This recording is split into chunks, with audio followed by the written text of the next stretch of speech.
dulu nih. Baik. Oke, teman-teman, selamat malam. Assalamualaikum warahmatullahi wabarakatuh. Selamat Waalaikumsalam. Waalaikumsalam malam warahmatullahi juga ya wabarakatuh. untuk teman-teman yang udah hadir. Jadi udah lama kita nggak ngebahas sesuatu hal ya, sesuatu hal yang lagi update kayak gitu. Dan kayaknya saya memutuskan malam ini bikin bikin Zoom kayak gitu ya, terkait dengan market kita atau situasi yang sedang terjadi di IHSG itu seperti apa, dan banyak hal yang harus kita bahas. Tapi buat pertemuan kali ini saya nggak ngebahas nanti stock pick apa dan lain sebagainya, itu nanti ya belakangan ini ngebahas terkait dengan makroekonominya dulu itu seperti apa. Nah, teman-teman juga udah tahu ya, hari ini IHSG koreksinya lumayan, bukan lumayan lagi ya, 5% tadi gitu ya, apa yang sedang terjadi gitu. Dan dari kemarin juga asing itu masih net sell teman-teman kayak gitu, dan ini menjadi apa ya, kebingungan mungkin buat teman-teman yang retail seperti apa. Tapi kalau untuk secara dari makro atau dari eh, kondisi Indonesia itu seperti apa, nah ini yang mau saya bahas kayak gitu. Gimana, di mana kita ya Indonesia itu lagi nggak baik-baik aja sebenarnya gitu. Dan ini yang harus kita coba telaah ya, kita bisa nggak sih lepas dari cengkraman asing gitu ya. Jadi ini yang lagi kita bahas gitu. Intinya adalah bukan lagi apa, lampu orange atau hijau itu jauh banget, tapi kita ngelihat udah merah seperti itu. Dan bursa-bursa yang lain tuh hijau ya gitu teman-teman. Tetangga teman-teman juga bisa cek sendiri, Malaysia, Thailand gitu ya. Kospi Korea bahkan all time high kayak gitu kan. Investor-investor yang mudanya juga banyak yang apa namanya, dapat keuntungan gitu, tapi berbeda di kita gitu. Nah, ini fokus yang akan kita sampaikan, saya ulangi lagi, berarti fokusnya kita di makroekonomi ya, atau tata kelola negara kita tuh seperti apa.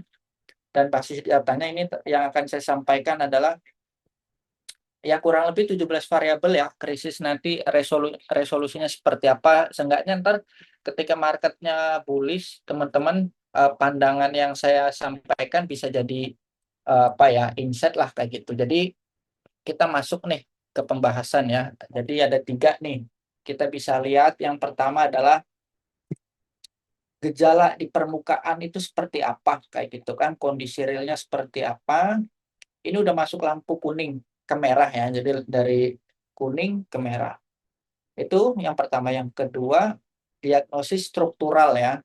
Yaitu di mana kita bisa melihat kegagalan kayak gitu yang nampak kayak gitu, tapi seringkali diabaikan. Terus yang ketiga, resolusi dan jalan keluarnya seperti apa. Nah, yang pertama ini gejala permukaan ya, itu adalah di mana tekanan ini apa ya, sangat mematikan gitu, terutama di sektor moneter ya, fiskal dan sektor real gitu ya. Rupiah melemah, utang menggunung, dan apa namanya, indikator PMI juga mulai berhenti ya, atau declining gitu. Itu yang bikin kita waspada kayak gitu, di mana sektor real tuh tekanannya banyak kayak gitu. Dan kita juga bisa merasakan terkait dari mulai dari barang-barang juga udah mulai naik ya, harga plastik, harga BBM, listrik, dan lain-lain. Itu gejala yang sangat nampak gitu.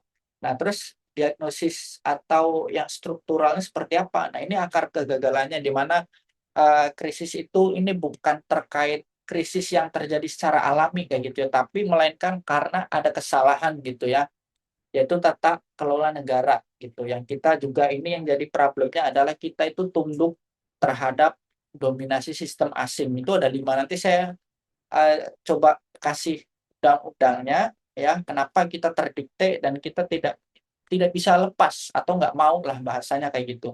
Karena kita menggelar karpet merah sebenarnya terhadap asing untuk mendikte, dan kita tunduk terhadap dominasi sistem yang asing inginkan gitu ya. Terus yang ketiga adalah resolusinya apa gitu. Nah, ini resolusi ya, mungkin Menteri kita Pak Purba itu selalu apa, gaya bobo ya, kebijakan-kebijakan yang ilusi angka kayak gitu ya, yang nyatanya ya belum ada peralihan gitu ya.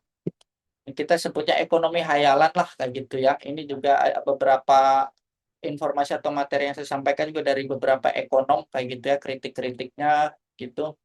Nah, ekonomi hayalan ini yang dimana segresi pasar ya untuk melindungi hajat hidup rakyat itu ternyata nggak terselenggara. Nah, ini yang jadi masalah gitu. Jadi gejalanya, oh nggak cuma dari pasar saham kayak gitu, tapi itu adalah dampak yang sangat sensitif ya. Jadi kita bacanya sensitif. Market saham itu sebenarnya mendahului dari hasil ekonomi. Kalau ekonomi kan kayak contoh GDP, inflasi, terus lain-lainnya itu kan lagging ya, terlambat. Tapi kalau market atau pasar saham itu sebenarnya indikator nih suatu negara itu lagi bagus atau enggak. Nah, cerminannya tuh dari pasar modal gitu. Jadi kalau misalkan presiden kita rakyat nggak main saham, terus nggak pakai dolar, ya itu sebenarnya kalau kita belajar apa namanya eh, filsafat teori akal yaitu logical fallacies kayak gitu ya, kesalahan berpikir yang dilakukan oleh negarawan yang seharusnya tidak diucapkan gitu. Nah, ini yang jadi problem kita ya, makroekonomi kita. Coba yang lain, negara-negara lain tuh ya kena dampak sebenarnya kayak perang dunia dan lain sebagainya. Sekarang kan perang dunia dari US dan Iran gitu, dan semalam juga apa namanya belum terjadi kesepakatan mau apa ceasefire ya atau damai gitu. Tapi di lain hal perang mau diprediksi berapa lama lagi gitu kan untuk dijadikan alasan gitu ya teman-teman. Dan yang lain flashback lagi di tahun 2021 2022 ya 2022 Februari ketika Rusia perang sama Ukraine itu kan sampai sekarang juga gitu, tapi nggak ada masalah sebenarnya kayak gitu. Itu tergantung bagaimana kita mendefense gitu ya, mendefense tata kelola ekonomi kita. Nah, ini tata kelola ekonomi kita yang kita terima faktanya, tapi masyarakat nggak tahu atau nggak bisa membaca gitu ya. Kalau dari sudut pemerintah itu pasti mendefense gitu. Tapi yang coba kita lihat itu adalah dari moneter dulu ya. Moneter kita tadi di bank aja 1 US dollar sekarang tuh udah 17.900-an ya. Mungkin besok atau eh, minggu depan 18.000 kali ya, 18.000 US dollar kayak gitu.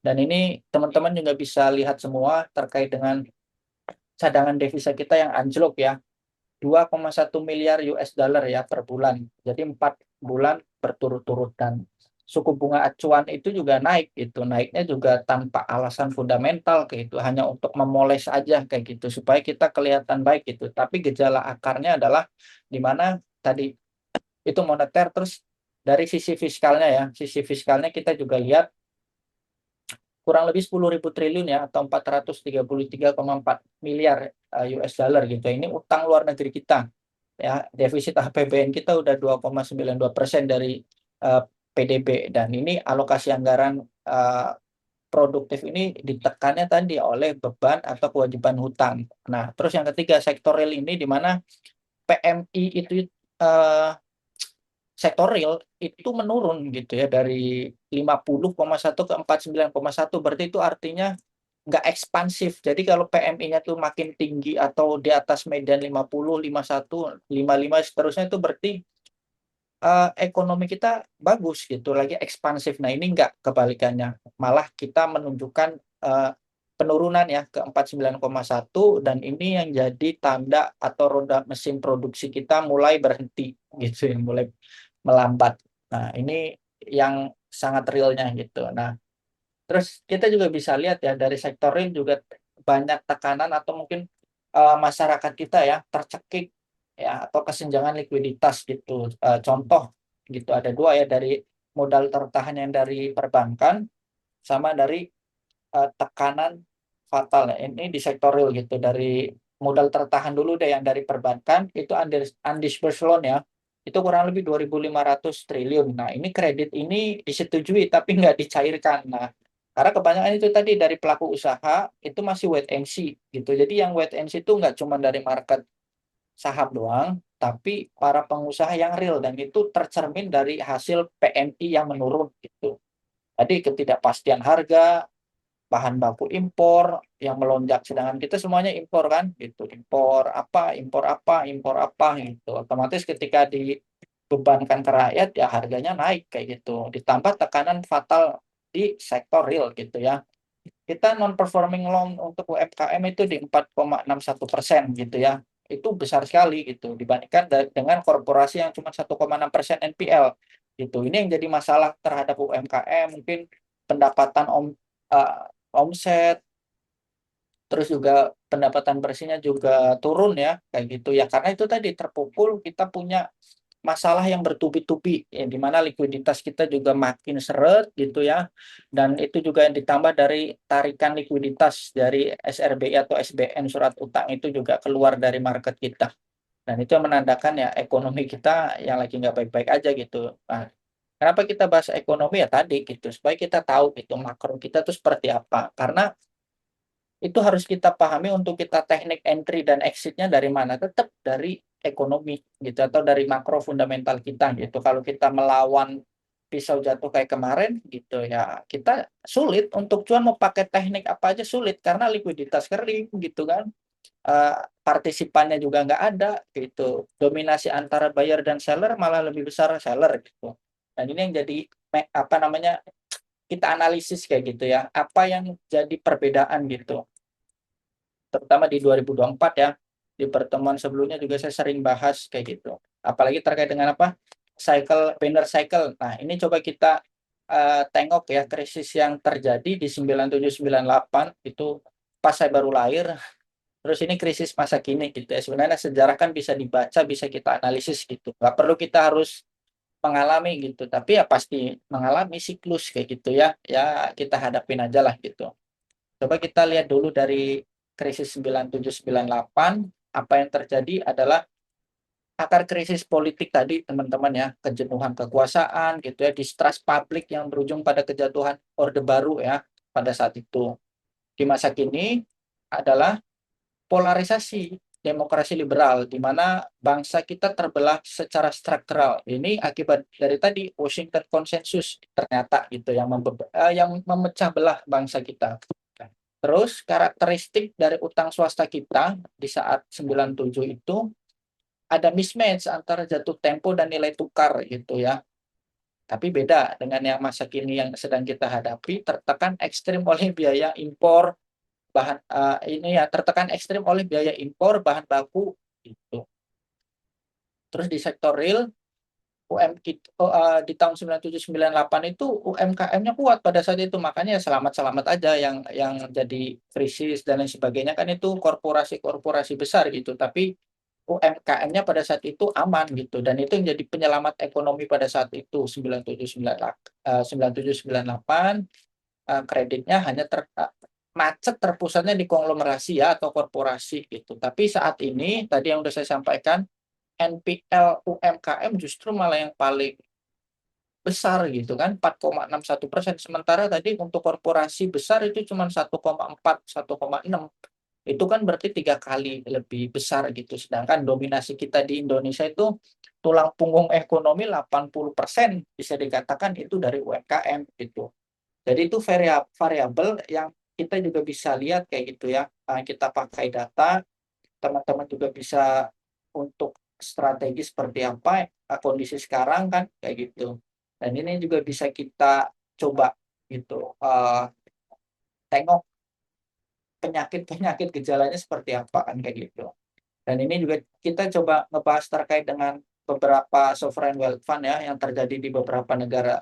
Ini saya kasih contohnya cuma 3 aja lah. Sebenarnya ada banyak di dunia tuh, ada banyak banget sovereign wealth fund gitu.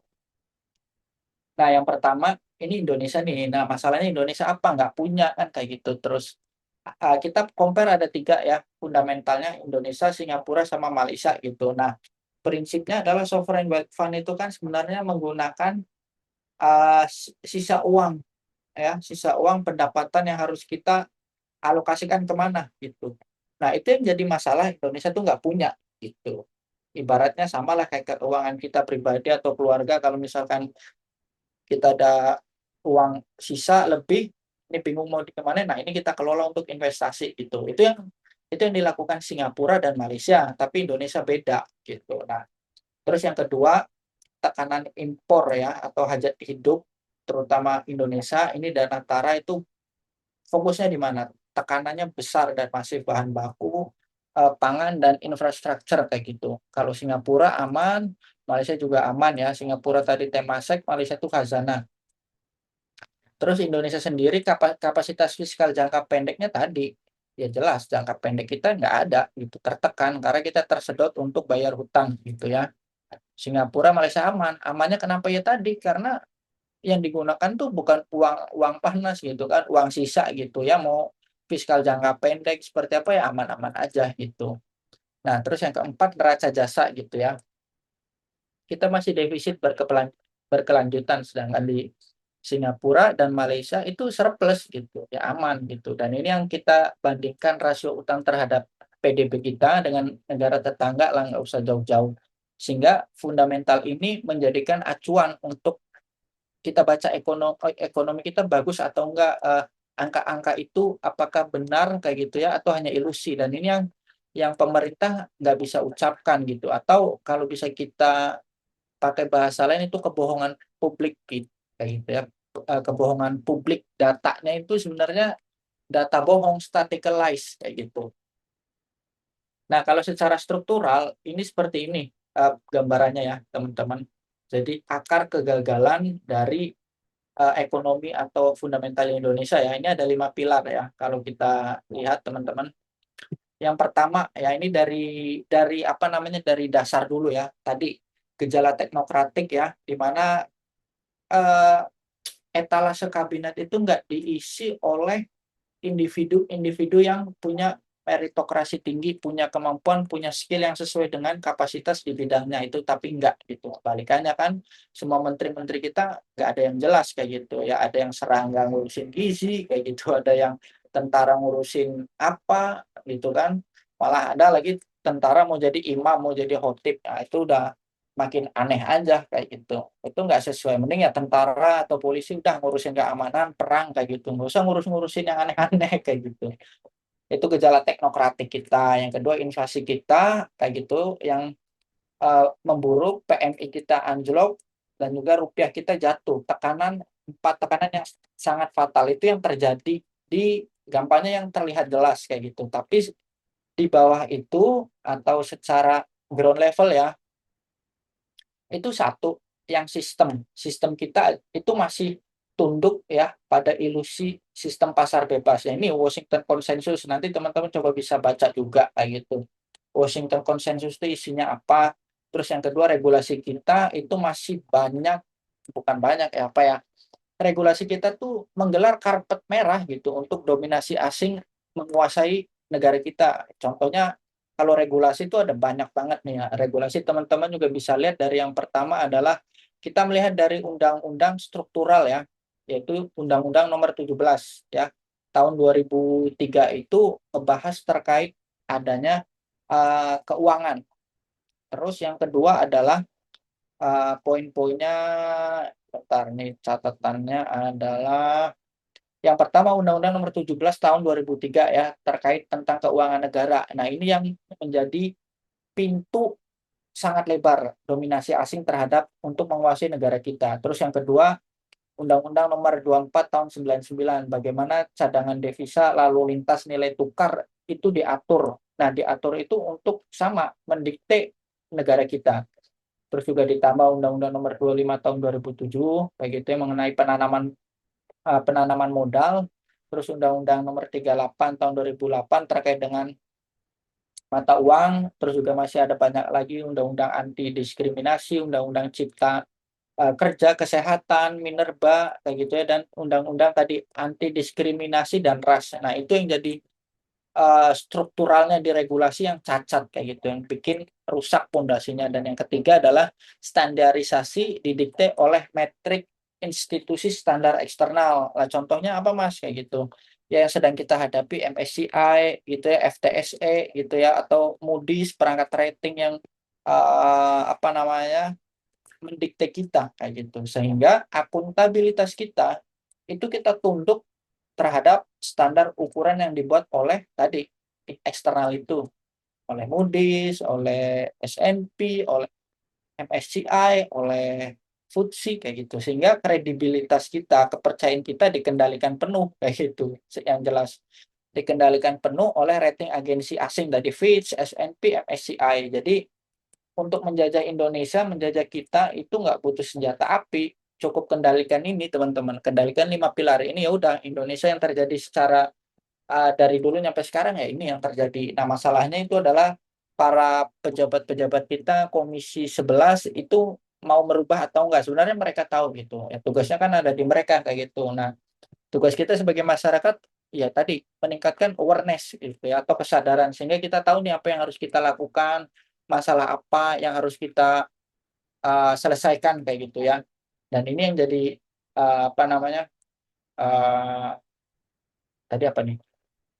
Paradoks gitu. Apa yang pemerintah sampaikan kepada kita tuh sebenarnya paradoks kayak gitu. Hasilnya apa? Hanya ilusi kayak gitu kan. Jadi ini nggak investor friendly gitu. Yang pertama, sudah banyak ya atau sudah banyak yang diberitakan di news kayak gitu, terutama para pejabat kita, ilusi popularitas ya, gaya koboi gitu. Tadi contoh kayak taktik penyitaan represif ya oleh Satgas PKH dan juga wacana teks amnesti yang berulang-ulang.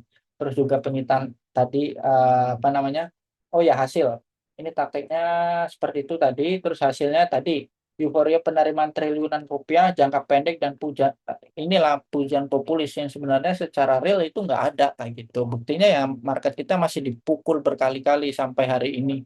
Dan itu realita kehancuran prudentiality ya tadi transparansi, akuntability kita tuh nggak ada gitu karena kepastian hukum kita mana nggak ada. Pertama dampaknya tadi stabilitas kita nggak ada gitu. Gimana kita mau invest gitu. Sedangkan kepastian hukum nggak ada gitu. Ini yang jadi masalah secara yuridis ya, secara filosofis dan itu yang menjadi apa namanya akibat reaksi pasar itu menghukum kita kayak gitu. Reaksi pasar jelas ya, pengusaha menahan modal atau memindahkan tadi dana ke luar negeri ya, karena ancaman itu tadi, ancaman secara fisik ya, bisnisnya nggak oke, iklim para profesional juga ya nggak oke juga gitu, gejala teknokratiknya tadi yang sangat luar biasa gitu. Dan ini yang jadi masalah kebocoran kita ada di mana gitu, yang bocor apa aja dan ini yang akan kita hadapi di bulan-bulan berikutnya ya, Juni, Juli, Agustus kayak gitu. Jadi yang pertama kalau kita ngelihat dari, pemasukan gitu ya, keran yang pertama adalah surplus neraca perdagangan kita ya, yang klaimnya itu kan nyampe 71 bulan pemerintah ya, atau sekitar 5,56 miliar. Tapi di situ ada banyak kebobolan ya, kebocoran misalnya pipa-pipa ini ya kalau diilustrasikan yang pertama kewajiban dividen. Nah, kewajiban dividen ini kan pembayarannya masih ke pihak asing, teman-teman. Coba bisa kita lihat nggak ada emiten apa aja yang akan dividen bagi hasil Telkom, BRI, Astra dan lain sebagainya. Itu coba dicek ownernya siapa kan kayak gitu. Yang menikmati sebenarnya bukan kita gitu. Ya retail ada juga Mas, ada kayak gitu. Tapi ada berapa sih kayak gitu kan yang memiliki gitu. Kebanyakan juga kan trader-trader semua gitu.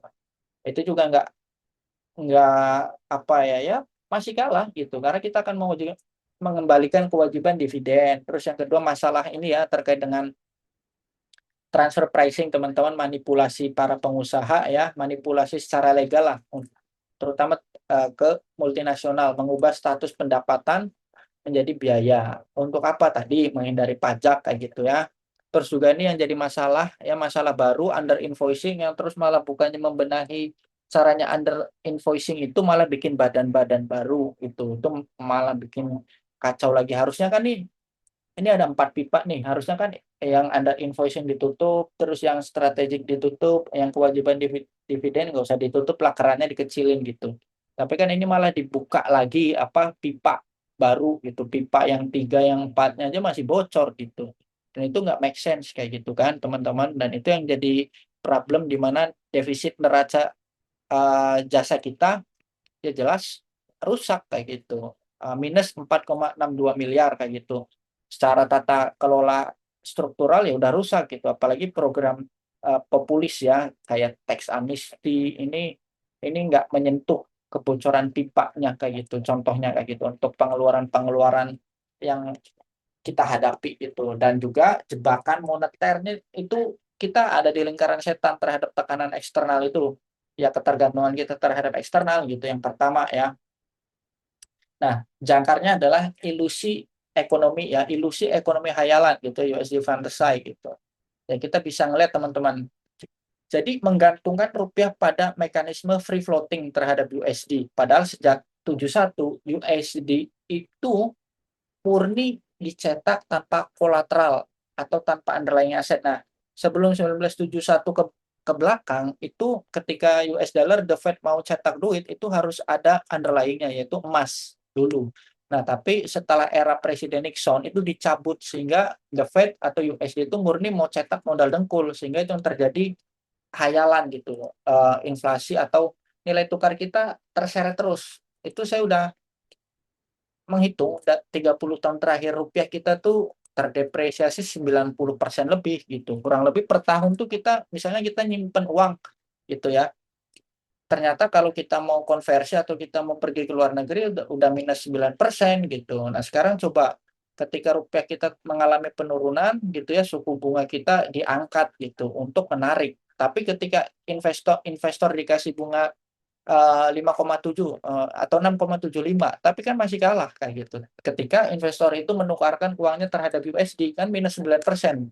Jadi masih ada defisit 3% gitu. Sedangkan bond yield US yang 10 year itu lebih menarik gitu. Nah, di situ pukulan telaknya ekonomi kita yaitu terhadap nilai mata uang US dollar gitu. Satu, tekanan eksternalnya rupiah melemah itu karena sentimen luar gitu. Sedangkan bank sentral sendiri itu merespon secara buta gitu untuk menaikkan suku bunga acuannya kayak gitu. Nggak ada alasan fundamentalnya yang sangat masuk akal untuk menaikkan suku bunga itu kenapa kayak gitu. Terus yang kedua, ini masalah likuiditas ya, suku bunga SRBI, SBN naik drastis sehingga tadi likuiditas di pasar domestik ya tersedot kayak gitu ke instrumen moneter negara gitu. Saham nggak jelas dan lain sebagainya, kebijakannya nggak pasti, transparansinya, teknokrasinya, inflasinya, bisnisnya, PMI-nya menurun, ya udah risk off saya alihkan aja kayak gitu kan ke obligasi, ke SBN atau SRBI kan kayak gitu. Terus yang ketiga, ini masalah di sektor real kayak gitu ya. Nggak ada aliran kredit murah untuk sektor UMKM yang jelas gitu. Sehingga ini yang jadi masalah adalah UMKM-nya hancur teman-teman. Produksinya juga terhenti kayak gitu kan. Terus apalagi gitu, lonjakan inflasi gitu. Itu yang harus kita terima kayak gitu. Tapi ya solusinya apa gitu kan. Nah, ini kita coba tengok dulu ya, ada dua ya, pendekatan konsumtif sama pendekatan produktif kayak gitu. Pendekatan konsumtif tadi yang MBG yang jadi masalah kayak gitu kan, namanya investasi itu ya kita investasi di pendidikan, kesehatan kayak gitu. Tapi kalau investasi di makanan jadinya apa gitu. Nah, inilah pendekatan konsumtif MBG tadi kayak gitu. Anggaran 335 triliun ya, itu anggarannya besar sekali gitu. Dan ini sifatnya adalah menyuapikan, memberikan, dan ini kita terjebak dalam agenda institusi eksternal tadi school meals coalition kayak gitu ya.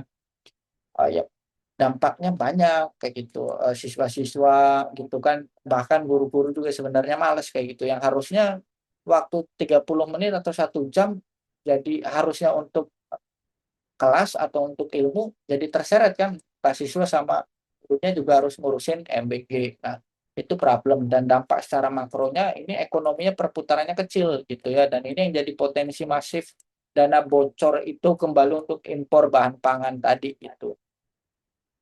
Sedangkan kalau misalkan itu ya tadi 335 triliun kan konsumsi. Nah, coba kalau kita bandingkan dengan pendekatan produktif, kita menciptakan lapangan kerja tadi anggaran 100 triliun. Anggaplah 25 juta warga kali 4 juta tuh kayak gitu ya. Terserah kayak gitu ya. Maksudnya adalah uang itu untuk kita berdayakan gitu ya sifatnya memberdayakan, memberi pancing kayak gitu ya usaha sehingga negara juga menjalankan kewajiban konstitusi gitu ya pasal 27 ayat 2 kayak gitu dan itu yang jadi dampak secara makronya juga sangat tinggi kayak gitu dan multiplier efeknya luar biasa teman-teman. Uang itu berputar dari bawah kayak gitu ya, terus keluarga mampu beli pangan gitu ya, pasar jalan, keluarga makan kayak gitu ya, terus nanti ada ojek, terus nanti juga ada tukang sayur dan lain sebagainya. Itu muter kayak gitu. Itu yang bikin sehat kayak gitu dari bawah. Tapi kalau MBG itu ternyata nggak dirasakan sampai ke bawah kayak gitu ekonominya. Dan ini yang jadi kesimpulan APBN-nya juga harus fokus ya teman-teman. Maksudnya negara ini harus fokus, harus alokasinya juga yang menghasilkan multiplier efek kayak gitu. Bukan tadi program-program populis kayak gitu yang menjadikan ilusi, dan ternyata pukulannya tadi kayak gitu ya, pukulannya jelas kita kehilangan kedaulatan ya, kedaulatan negara, dan ini juga industri nasional kita juga yang dekonstruksi, yang kita dikuasai oleh korporasi asing kayak gitu ya. Yang satu, deindustrialisasi dini gitu ya, negara yang jelas melepaskan sektor hajat hidup orang banyak sesuai mandat konstitusi kayak gitu kan. Semua sumber daya, masyarakat kayak gitu ya, terus juga, fakir miskin itu dibiayai oleh negara, dan ini dilepas kayak gitu ya terhadap mekanisme pasar bebas kayak gitu. Yang mana tadi, yang jelas adalah ketika dilepas secara pasar bebas, berarti industri atau tekanan domestik kita ya udah dibiarkan mati perlahan karena tadi dominasi dari asing tadi, teman-teman. Dan yang kedua, ilusi hilirisasi gitu ya. Skema ini nggak cuman sekedar, apa ya, menjadi negara itu cuman pencatat, dari hulu hingga hilir, tapi nggak jadikan apa ya, seluruh rantai pasok itu punya added value gitu, tapi malah dikuasai penuh oleh korporasi asing gitu kan. Hilirisasi yang terjadi atau yang dicanangkan kan itu negara cuma jadi pencatat aja kayak gitu, tapi nggak benar-benar mengontrol kayak gitu.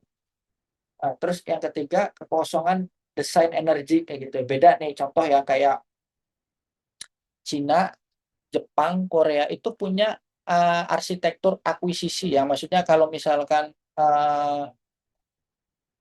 perusahaan atau ekonomi atau industrinya itu mau mengembangkan secara jangka panjang, itu mereka punya gitu arsitekturnya, tahapan-tahapannya, sehingga mereka bisa mandiri kayak gitu.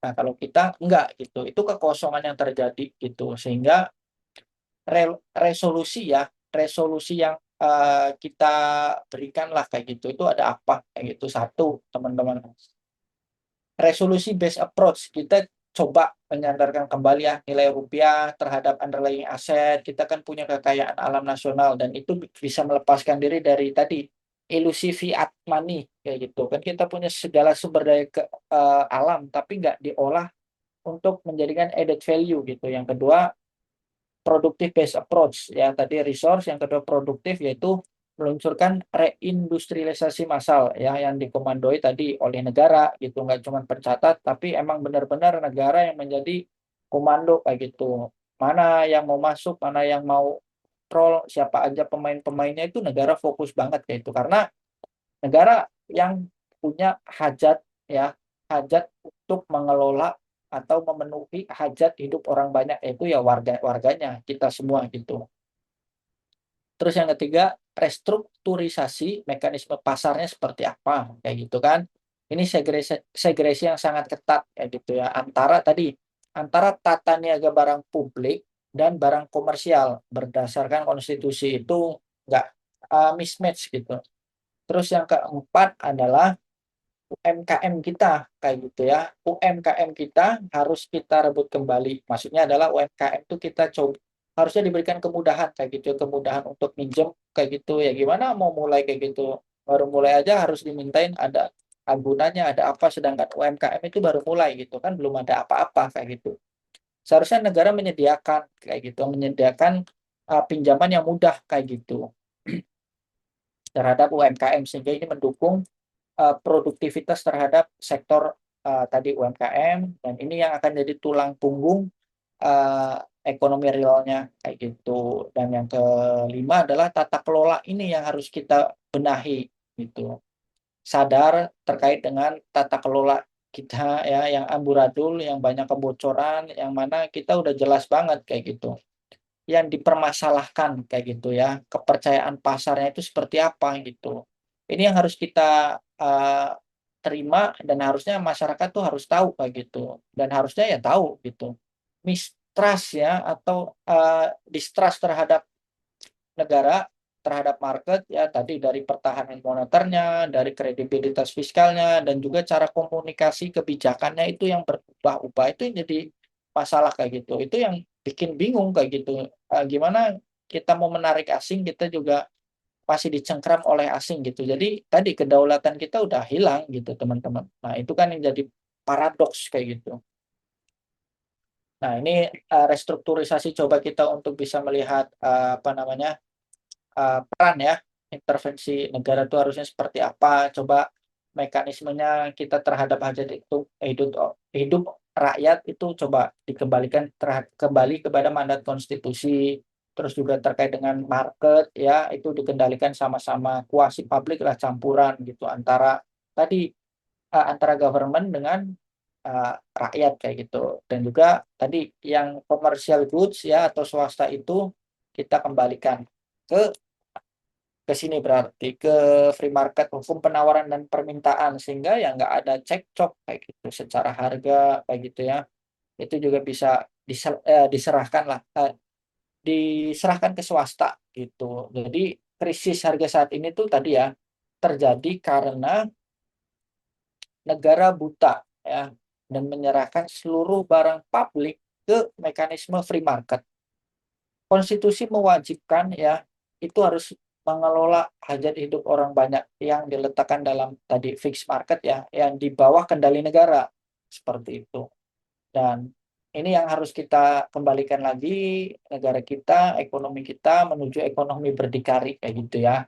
Dan krisis struktural ini ya nggak bisa diselesaikan hanya dengan mengganti nama menteri, gubernur, atau bank sentralnya gitu. Tapi tadi merombak sistem yang selama ini kita mengabdi atau kita didikte oleh asing, yaitu Undang-Undang tadi nomor 17 tahun 2003 terkait dengan cadangan devisa gitu ya, lalu lintas nih cadangan devisa dan lalu lintas nilai tukar kayak gitu, dan juga mata uang. Dan ini negara nggak boleh cuma jadi panitia aja kayak gitu, tapi juga harus menghentikan, harus menguasai, dan juga harus mewujudkan gitu alokasi sesuai konstitusi supaya kita kembali berdaulat gitu. Jadi itu aja yang bisa saya sampaikan buat teman-teman. Semoga bermanfaat ya kayak gitu. Nanti next time kita bisa bahas yang lain lagi. Oke. Jadi kita lanjut ke pertanyaan atau teman-teman yang mau diskusi kayak gitu ya. Eh, Pak Maesar Manik, izin bertanya nih, dengan kondisi ekonomi politik saat ini sebagai retail kita harus bagaimana ya? Kalau sebagai retail, menteri kita sendiri ngomong kita harus bertahan kayak gitu ya, harus bertahan dulu. Tadi kan kita pukulannya udah banyak Pak kayak gitu. Pukulan ke kita mau kerja kalah dengan nilai tukar, dengan perusahaan-perusahaan yang menahan untuk opening rekrutmen, malah banyak PHK gitu kan. Yang kedua tadi ditambah lagi inflasi, bisnis mengecil ya, PMI kita mengecil. Yang keempat tadi distrust terhadap negara kita gitu. Jadi tekanannya sangat banyak sekali gitu. Terus gimana Mas gitu ya? Ya udah kita bertahan aja Pak, bertahan sebisa mungkin Pak gitu. Jangan agresif dulu, jangan aneh-aneh dulu teman-teman. Kalau misalkan mau jual beli ya, kalau mau trading itu oke kayak gitu ya, dana-dana kecil aja, 10%, 15%, atau 20% kayak gitu teman-teman. Jadi lebih lebih terarah lah kayak gitu ya, nggak lebih terarah juga sih sebenarnya, tapi lebih memanajemen risiko gitu ya. Nah, kita juga bisa ngelihat nih sebenarnya hari ini asing tuh udah keluar makin banyak lagi Pak gitu ya. Coba kita lihat tadi nih, teman-teman bisa lihat sebenarnya di sini 3 Juni 2026 ya. 3 Juni 2026 itu yang keluar hari ini 993 miliar ya. Jadi year to date-nya asing kita tuh udah keluar 56 triliun ya. Ini baru bulan 3 Juni. Udah dulu gimana? Gimana Pak? Ada pertanyaan lagi itu. Ini Halo secara Pak, ya gimana Pak? saya Andrew Pak. Oh Pak Andrew, boleh ada pertanyaan Pak? Boleh banget Ada diskusi. Pak, tapi kayaknya ada sedikit menyimpang dari temanya hari ini. Oke. Tadi kan Bapak ada ngomong kita selalu didikte oleh asing ya Pak ya. Mm-mm. Jadi mengenai saham GoTo Pak yang akan istilahnya diusir dihapus dari FTSE ya. Ya ya. Itu akibatnya apa Pak buat kita retail Pak? Kalau misalnya eh, kita atau saham GoTo dikeluarkan, terus kalau kita mau jual beli bagaimana Pak? Jadi Dia cuma Goto. nyaratin orang lokal aja. Ya. Oke Pak. Thank you pertanyaan Pak. Jadi gini, terkait Goto sendiri itu sebenarnya saya nggak terlalu fokus banget ya. Tapi kalau yang saya pahami ya, sejak awal IPO Goto ya Pak, sampai sekarang itu banyak apa ya? Yang pertama para ownernya atau para investor-investor awal tuh kan banyak yang udah keluar Pak. Mhm. Banyak udah jualan. Apalagi kemarin berita bulan lalu kalau nggak salah komisarisnya atau siapa namanya bisa cek juga di berita. Mereka yang investor awal itu punya saham dengan harga 2 Rp Pak. Misalnya Goto itu ketika awal IPO, Bapak ngeliat nggak prospektusnya harganya berapa dijual Pak? Investor awal tuh berapa nilai nominalnya? Satu Pak. Mhm. Jadi mereka Mhm. sekarang gocap itu ya nothing tulus Pak. Dari 1 ke 50 itu udah berapa persen gitu. Sedangkan dilempar ke market gitu, ke rakyat atau kayak gitu kan. Transparansi dan akuntability ya sebenarnya kalau mekanisme jual beli sah-sah aja Pak, mekanisme jual beli, tapi kan lebih dari itu kan gitu. Kayak contoh nih, saya investor Goto awal, harganya 2, saya jual nih ke Pak Andreu.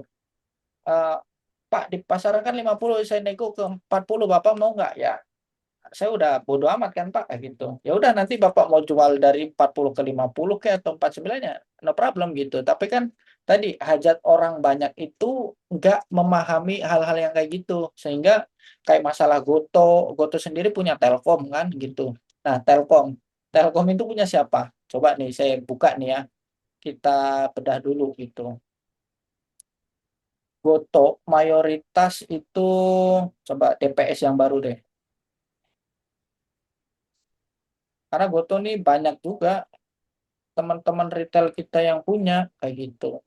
Masalahnya nafasnya kita Pak nggak sekuat mereka kan Pak gitu. Itu aja sebenarnya problemnya. Ketika ya misalnya mereka bisa nafas bertahun-tahun lah kalau kita gitu. Mungkin 3 bulan 6 bulan dikasih 50 gocap terus kayak gitu. Kan ada banyak opportunity cost yang kelewat Pak Andrew. Bener nggak Pak? 6 bulan itu. Kan Mhm. ada banyak yang opportunity cost gitu. Apalagi IHSG yang sekarang gitu. Nah, Goto sendiri itu ini udah dilempar ke publik tuh 76% Pak sekarang ya. Jadi publik tuh udah 76% gitu. Dan kalau misalkan emiten itu emang serius, itu dia nggak melepas ke publik terlalu banyak karena barangnya berceceran kan. Kalau kayak gini kan udah berceceran Pak.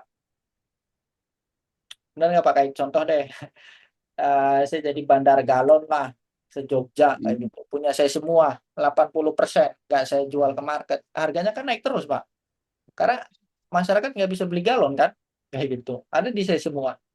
Tapi kalau misalkan tadi galonnya itu sejauh udah saya jualin semua, sih cuman sisa 30% ya udah kececer, harganya udah nggak bisa kita kontrol. Nah, itu yang terjadi di Goto tuh kayak gitu. Gampangnya udah banjir lah. Jadi 50 mau ke 72, resistennya udah di sini-sini aja, di 74 kayak gitu. Jadi solusinya kalau misalkan khusus untuk Goto, jelas tekanannya itu nggak cuma dari fundamental Gotonya, tapi secara strukturalnya Pak. Gitu Pak Andrew. Gitu. Serba salah kalau udah 50 serba salah Pak. Gitu. Ya tindakan kita bagaimana, Pak? Gimana Pak? Diamkan apa? Tindakan kita sebagai retail harus bagaimana? Minusnya banyak nggak Pak? Nggak banyak sih, cuman 3.900 apa? tiga Persentasenya ribu sembilan ratus. berapa persen Pak persentasenya? Modal saya sekitar dekat-dekat 60, 59 ya kalau tidak salah. 65 ya. Sini ya. Ya, Heeh. modal saya 59 rata-ratanya. Oke oke oke.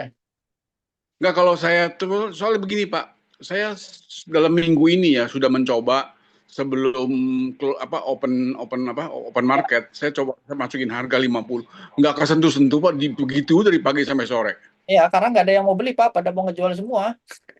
Nah, jadi ya gimana? Maksudnya Ah, tindakan saya tuh ini gimana? saya tanya balik kayak gitu. Bapak di Goto awalnya mau trading atau emang mau invest? Tadinya saya berpikir Goto tuh bakal naik, Itu maka dulu. itu saya beli. Ah, Nah, ah, saya se- sempat jual beli sih, akhirnya begini nyangkut. ya, ya, ya, ya. Oke, oke. Saya bisa memahami Pak kayak gitu. Nah, itulah PR-nya. Jadi sebenarnya gini Pak, entah sebenarnya kan harusnya ketika kita mau jual beli itu ini kita edukasi apa? Saya nggak nyalahin Bapak atau teman-teman ini studi case saja. terkait dengan cara kita untuk bertransaksi jual atau beli kan. Satu, kita udah menentukan dulu kita mau invest atau mau trading kayak gitu. Nah, pertanyaan yang kedua ke Bapak, Bapak belinya all in atau enggak kayak gitu. Atau Bapak di Porto tuh cuma ada Goto doang gitu. Sehingga kalau misalkan Bapak cuma punya Goto doang, drawdown-nya kan pasti besar kayak gitu. Karena Bapak nggak ada emiten lain yang untuk menutupi gitu, Pak.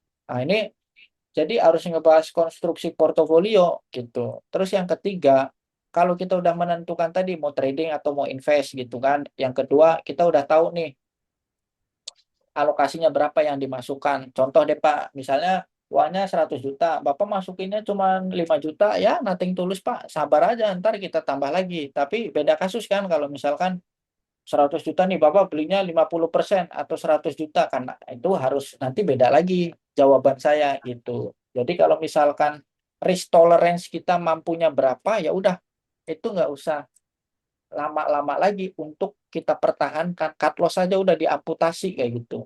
Itu yang saya lakukan Caranya Pak, Pak. caranya gimana? Kalau saya hari ini mau jual, udah seminggu ini saya Kita mau Pak. jual 50 aja, gimana? Nggak kejual-jual Pak? Nggak kejual-jual ya, solusinya nego sih. Cuman kalau nego kan berarti saya harus bantuin Bapak nyari pembeli Pak kayak gitu di market. Oh, oh Heeh, begitu. mekanismenya nggak bisa reguler karena kan pada di over semua, bidnya kosong, nggak ada yang mau beli Pak, gitu. Kalau nego, jadi kan di pasar di bursa kan ada mekanisme reguler tuh yang biasa tuh. Kita jual beli Mhm. biasa, kita pasang HK-HK itu reguler, tapi ada nego. Nego tuh saya sama Bapak kayak gitu ya. Bapak ngejual di berapa kayak gitu, pasangnya berapa kayak gitu kan, 48. Ya nanti ada nggak yang mau beli kayak gitu. Itu saya harus mempertemukan dan itu nanti harus ada konfirmasi juga antara penjual dan pembeli gitu. Nanti saya mempertemukan, terus juga nanti ada telepon dari CS Mirai-nya, bener nggak nih Pak, nasabah ini ID-nya ini ngejual ini udah ada pembelinya gitu. Jadi mekanismenya seperti itu kalau nego Pak. Nah itu nego kayak gitu. Oh, jadi saya harus hubungi Mirai. Oh, saya mau jual nih di pasar Ah, nego. Bapak harus pasang Saya dulu. Bapak harus pasang dulu gitu. Itu ada jam-jamnya nego nih.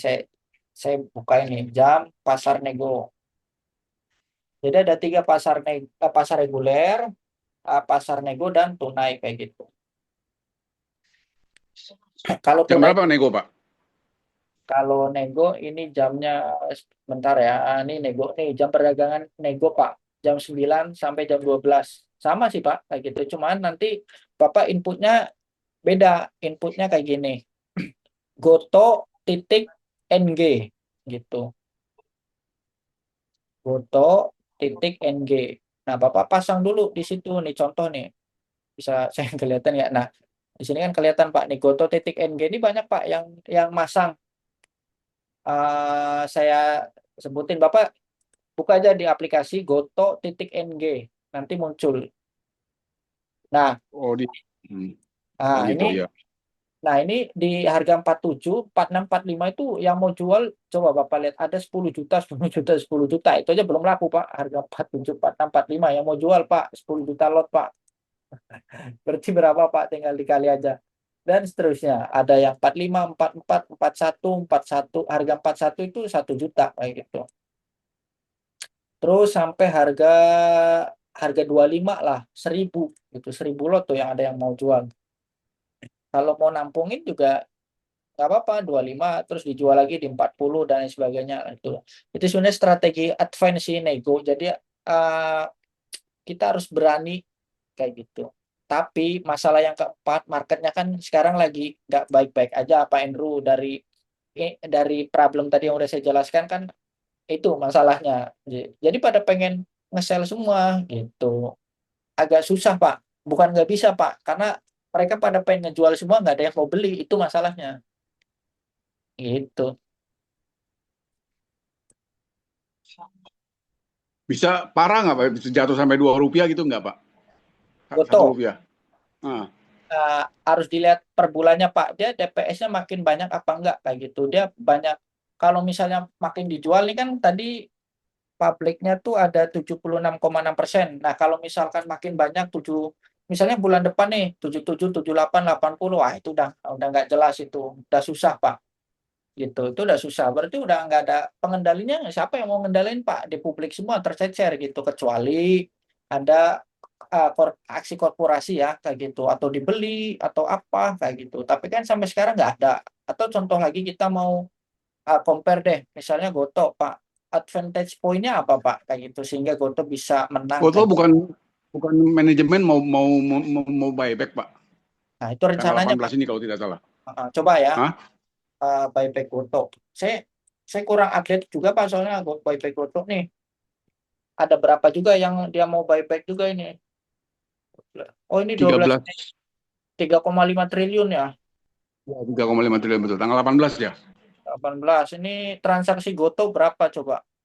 Kalau misalkan yang dijual sama yang ini harus kita hitung juga Pak gitu. Kalau ternyata yang dijual makin banyak kan repot juga Pak untuk menahannya Pak. Kalau Oh, 3,5 triliun itu kira-kira berapa persen saham yang dimakan sama Goto, Pak, dengan kondisi pasar sekarang? transaksi Goto sekarang berapa coba? 2 triliun. Itu berarti cuma satu hari doang kayak gitu. Ini kan hari ini aja 106 juta lot. 106 juta lot itu berarti berapa nih? 500 miliar ya. 5,6 triliun kisaran. 5,6 triliun. Ya, agak berat, Pak. Ini yang mau ngejual 5,6 triliun, dia buybacknya 3,5 gitu. Mesti berapa kali dia harus harus nalangin gitu. Ya kan, 3,5 itu dia harus lebih banyak lagi, Pak, buybacknya gitu. Nah, nanti tinggal dilihat. Biasanya DPS tuh dia muncul ketika awal bulan gitu. Sekarang awal bulan, coba ya, foto. Pak Gatot nih ada pertanyaan, nggak apa-apa, pelan-pelan aja. Nih, nyantai ini udah anggap aja privat. 3 Juni, Goto, ada nggak Goto?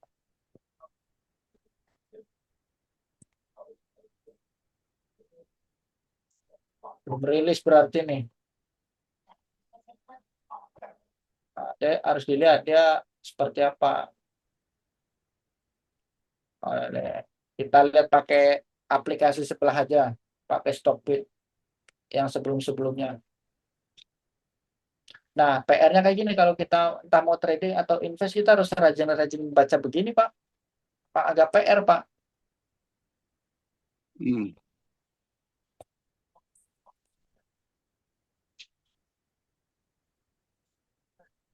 Oh ya, out of topic nih. Teman-teman di Mirai aplikasi ada keluhan nggak?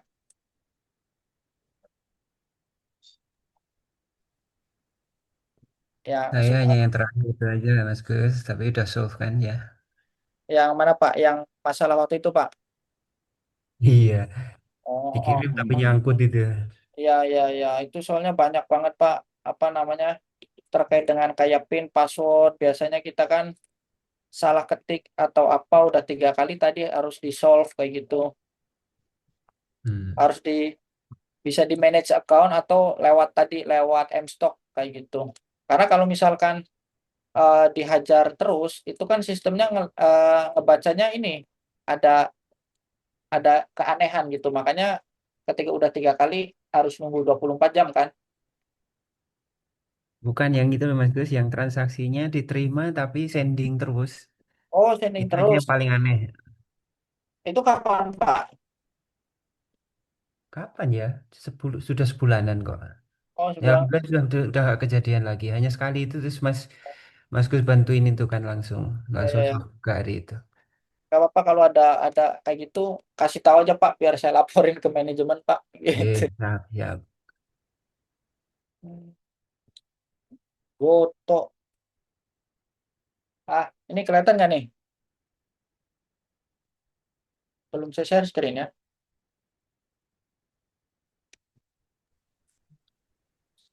Eh,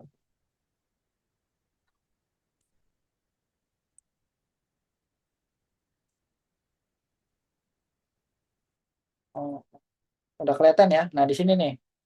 Di sini Pak, number of sell order. Dari sini 30 November 351 terus terus 360 354 31 Maret 362 kan.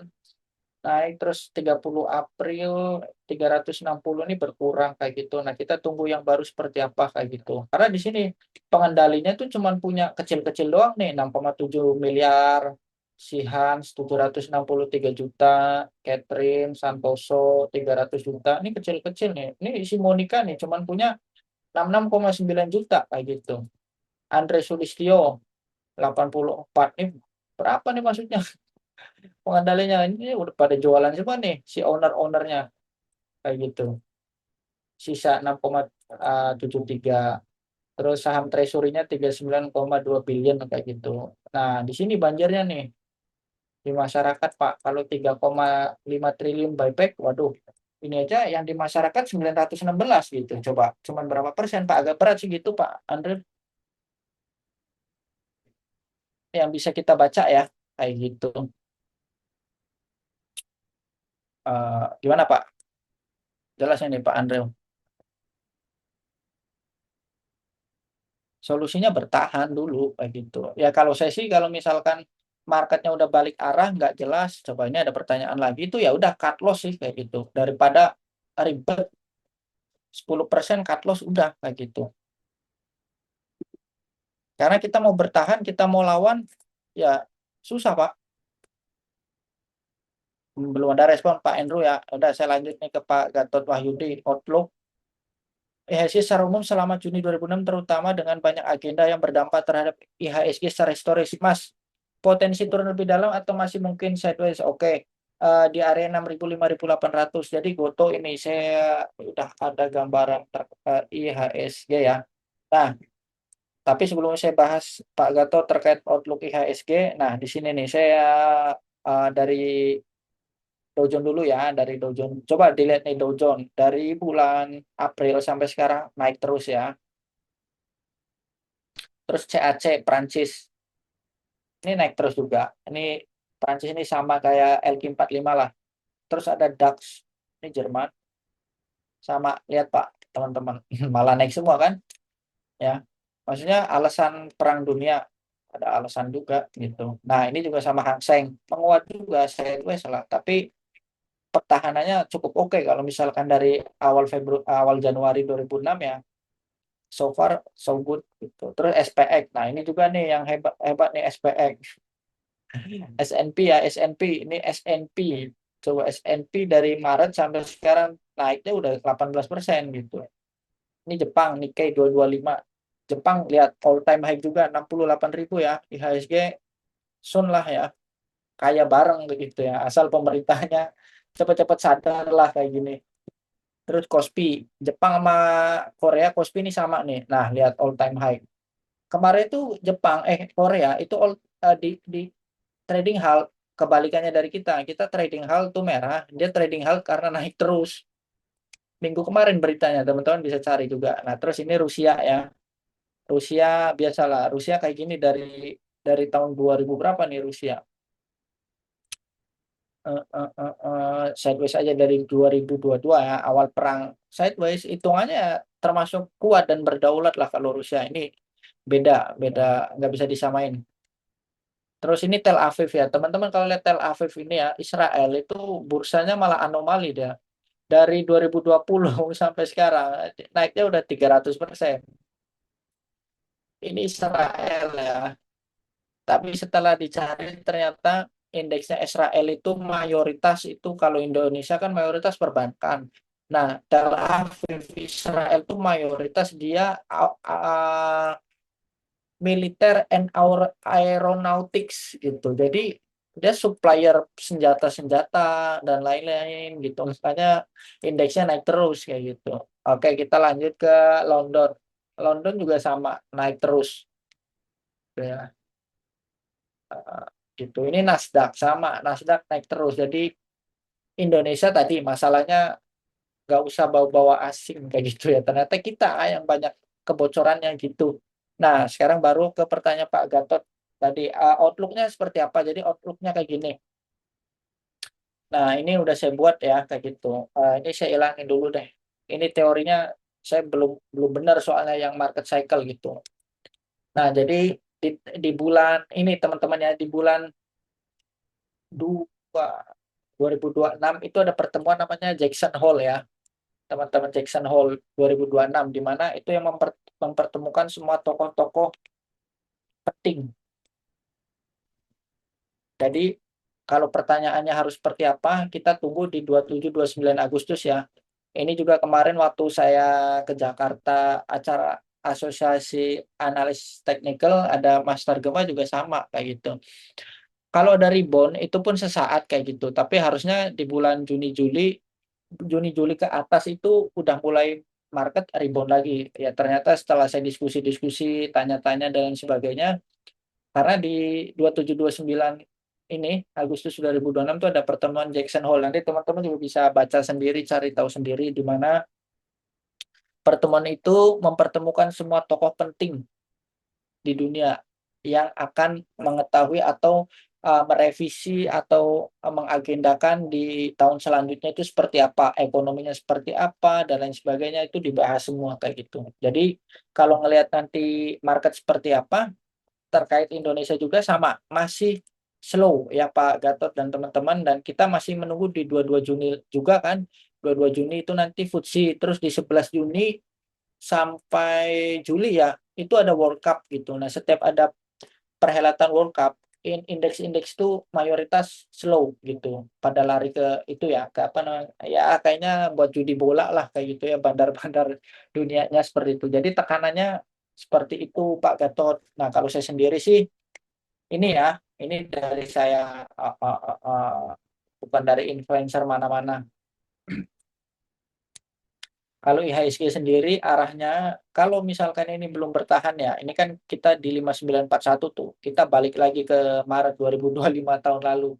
Kalau ini masih belum ada perubahan dari dalam negeri sendiri, rupiah kita masih terpuruk, dan bisa nanti di Juni, Juli nanti seperti apa hasil ekonomi itu menentukan juga gitu. Tapi so far kita tunggu di 5.400 lah kayak gitu. IHSG ya, kalau belum ada perbaikan seperti apa gitu. Karena ini udah peluang banget kayak gitu kalau kita mau nyerok kayak gitu. Apalagi teman-teman misalnya yang ketinggalan zaman COVID kayak gini gitu ya. Saya juga nih gatel nih gitu.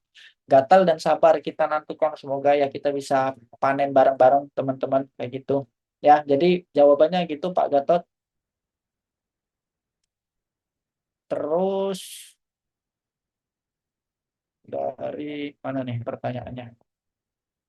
Pertanyaan dari mana nih?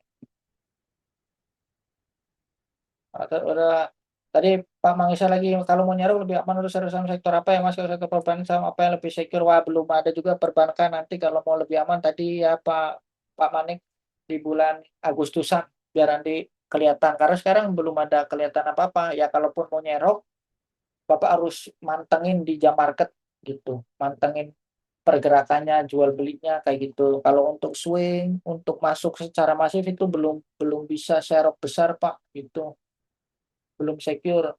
Kalau Bapak ada waktu untuk mantau di jam market sih no problem kayak gitu. Bisa lihat running trade aja, top gainer dan top loser kayak gitu. Pak Prawito, masalah penurunan ESG sekarang telah mendekati penurunan saat COVID kalau dilihat dari all time high. All time high-nya hanya selisih sekitar 2% kalau dari perhitungan saya. Dulu IHSG pernah terjun bebas lebih parah kalau nggak salah di tahun 2008 saat krisis global. Menurut Mas Alif, kira-kira kalau yang bermasalah internal negeri ini apakah akan turun dalam seri 2008 atau masih ada harapan dalam 1 tahun? Nah, tadi harapannya nggak usah lama-lama sih harapan. Kalau ini bukan optimis ya, optimis juga boleh, tapi kan harus realistis nih. Nah, kita lihat nanti setelah Agustus, Juni, Juli itu seperti apa, baru kita bisa masuk. Pilihannya ada dua nih. Kalau misalkan kita agresif, kita bisa masuk pelan-pelan, pelan-pelan kayak gitu. Tapi kalau kita konservatif, ya nanti tunggu dulu harus seperti apa gitu. Nah, kalau misalkan saya tambah nih, pakai indikator parabolik SAR sebenarnya. Kalau kita mau keluar itu bisa banget gitu, selamat dari kejatuhan lah. Saya tambahin indikator nih.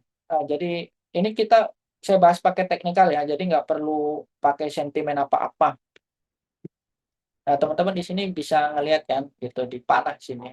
Ini tanggal 2-3 Januari sebelum MSCI sebenarnya sinyal sell ya, parabolic SAR-nya tuh udah sinyal jual gitu. Nah, kalau kita aware kayak gini, kita sebenarnya udah selamat kayak gitu. Selamat dari awareness ya kita untuk bersih-bersih porto dan lain sebagainya kayak gitu.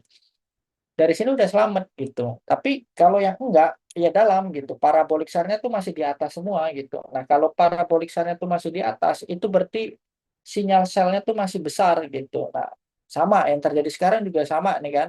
SAR di bawahnya tuh belum muncul. Parabolic SAR-nya masih di atas gitu. Jadi pertanyaannya adalah tadi kita tunggu tunggu di Juli akhir Agustus ya. Seperti itu aja. Itu ada pertanyaan lagi atau enggak? Kalau sektor belum ada, saya belum melihat yang menarik apa. Saya juga masih pegang cuma dua PNLF sama SMRA gitu. Misalnya Panin Live.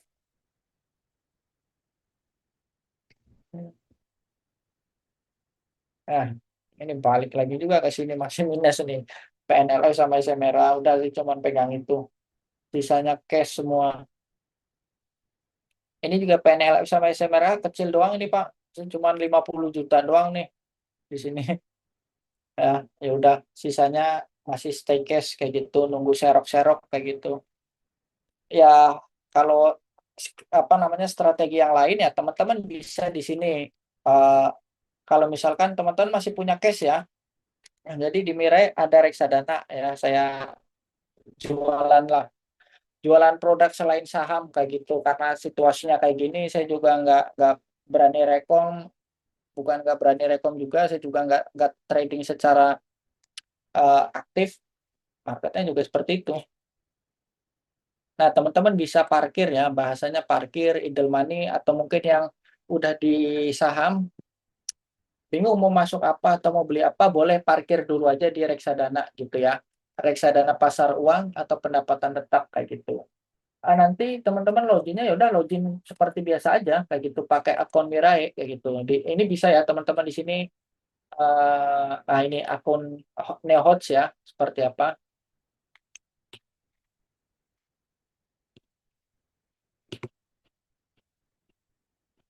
Nah, salah.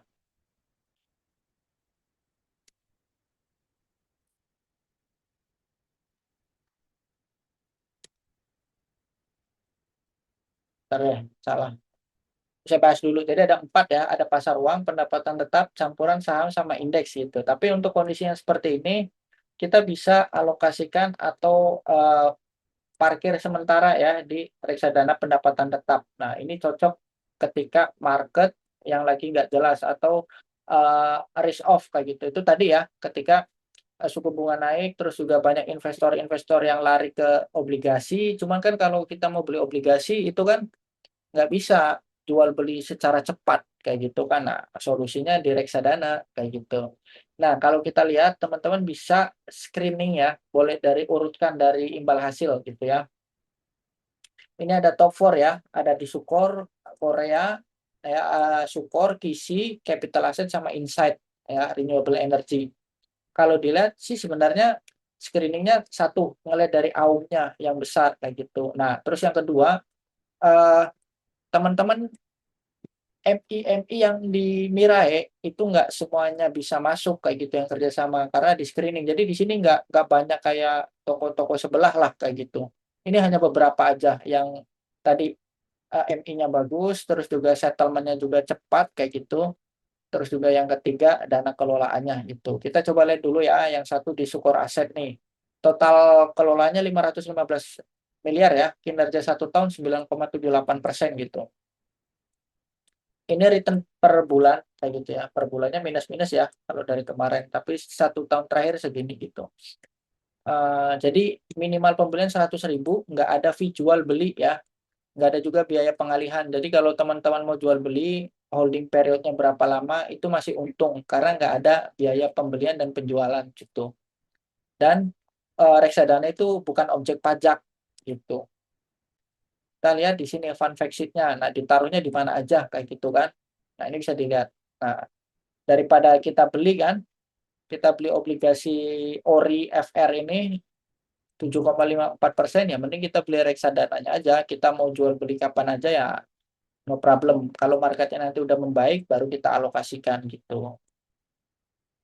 Atau contoh lain, strategi lain kalau misalkan teman-teman punya, kita punya target nih, entah punya anak mau SMA, kuliah, atau dan lain sebagainya, bisa di sini pakai simulasi. Misalkan teman-teman mau dicontoh berapa nih, misalnya 10 juta ya, 10 juta nih modal awal. Terus nanti teman-teman setiap bulan mau nyisihin ya, atau mau top up lagi untuk beli khusus reksadana gitu ya. Bisa maksudnya berapa nih? Misalnya 500.000 per bulan.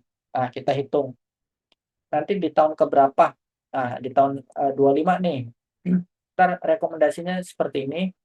Ini modal investasi 160, ntar nilai investasinya di akhir 368.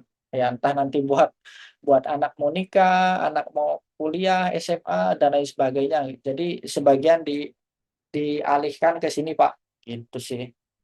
Nah, ini kan tinggal di setting aja. Kalau teman-teman risikonya menengah ya nanti bisa di adjust aja gitu. Atau yang tinggi kayak gitu. Sorry, yang menengah tadi belum diklik. Syukur invest bond 160 jadi 753 gitu. Ini juga yang saya canangkan juga di reksadana kayak gitu. Tapi kalau nanya Mas, mayoritas di mana ya 90% cash kayak gitu. Saya juga mau mindahin ke US dollar sebenarnya, tapi ya udahlah, megang megang IDR dulu gitu.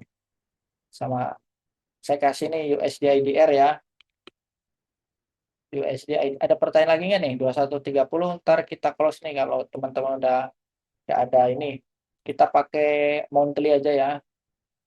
Nah, gimana rupiah dari tahun ke tahun? Sekarang 17.926 ya. Krisis 9798. Emang lompatnya itu luar biasa gitu. Dari 99 aja ya, sampai ke 17.900. Ini kenaikannya kira-kira berapa persen? 164%. Ya, kita nilainya udah hilang 98% gitu kalau nyimpen di situ. Ya kalau nabung dolar ya seperti ini kayak gitu. Nah, tapi bisa dibahas di lain kesempatan kalau untuk kita ngebeda terkait dengan nilai tukar. Seperti itu teman-teman. Apakah cukup jelas atau ada yang mau didiskusikan lagi? Sementara apa yang saya sampaikan, outlook-nya dan strateginya seperti ini. Semoga bisa bermanfaat ya teman-teman, juga tetap semangat. Kalau misalkan ada suatu hal, boleh chatting kayak gitu ya teman-teman. Cuman kalau 1 minggu saya slow respon ya, mohon maaf kayak gitu ya. Marketnya lagi kayak gini, jadi 1 minggu ya udah saya jalan-jalan aja daripada pusing kayak gitu ya. Tapi kalau marketnya nanti kembali bergairah ya, ya saya fast respon. Slow responnya bukan berarti nggak mau balas teman-teman ya.